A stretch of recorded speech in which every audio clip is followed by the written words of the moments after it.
So, last set of exercises natin for this day, Miss Lilac. Front raises to side raises, and then shoulder workout, and then kicker cardio. So, jumping jacks. So, kuha tayo ng dumbbell, 2 pounds, 2 to 3.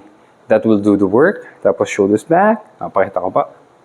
Up, open, close, and back. Yan. So, para ma-work lang natin ng very light yung shoulders natin and ma-mobilize natin siya. Although, hindi naman siya tight, para more strengthening. Alright?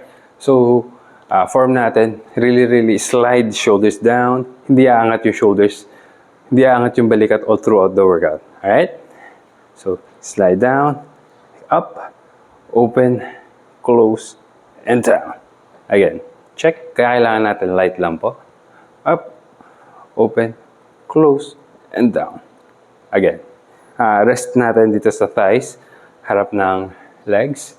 So, lift, shoulder line. Just open, slow, balik, and down. So, dito po, tuloy-tuloy na yung breathing natin.